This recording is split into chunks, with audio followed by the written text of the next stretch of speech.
दोस्तों welcome to Satyam UPSC channel पे। आज हम यूपीएससी की एनसीईआरटी देखेंगे। क्या, कब, कहाँ और कैसे।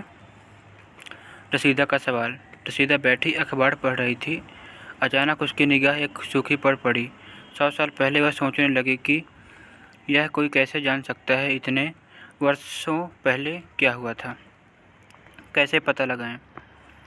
यह जानने के लिए कल क्या हुआ था तुम रेडियो सुन सकते हो, टेलीविज़न देख सकते हो या फिर अखबार पढ़ सकते हो।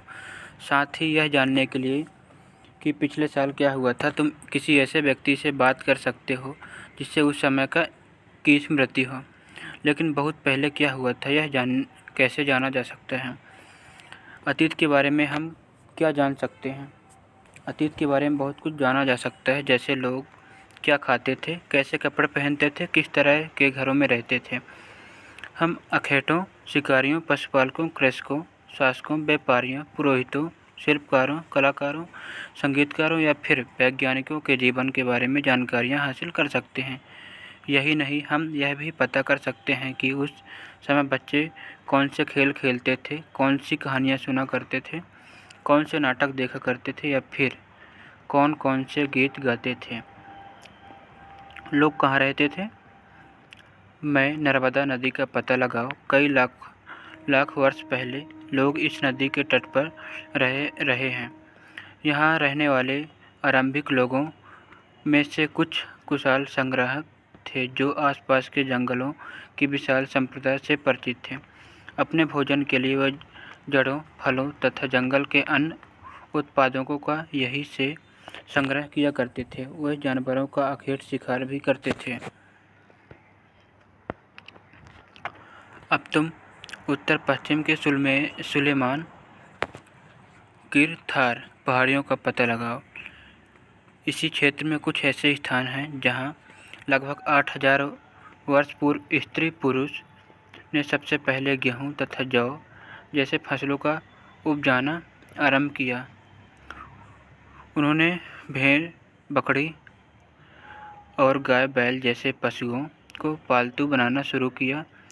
लोग गांव में रहते थे। उत्तर पूर्व के गौरों तथा मध्य भारत के विंध्य पहाड़ियों का पता लगा। कुछ ऐसे ऐसे क्षेत्र थे जहां कृषि का विकास हुआ, जहां सबसे पहले चावल उपजाया गया।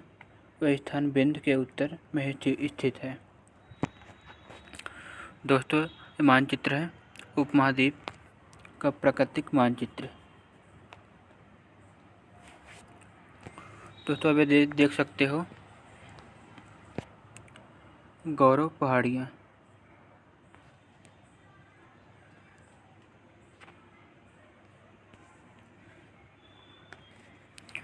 दोस्तों, हम आगे अब चलते हैं इसको। विंध्य पहाड़ियाँ जहाँ सबसे पहले चावल का उत्पादन हुआ था, ये यहाँ इस एरिया पे बता दूँ आपको। एरिया ये था जहाँ चावल का उत्पादन सबसे पहले हुआ था।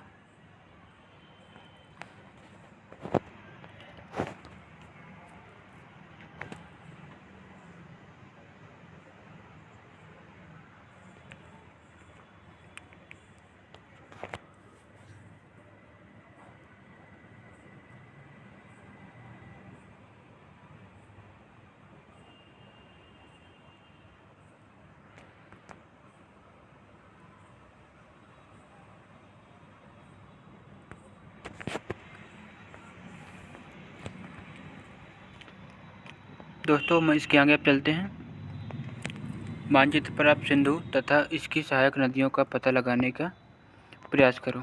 सहायक नदियाँ उन्हें कहते हैं जो एक बड़ी नदी में मिल जाती हैं।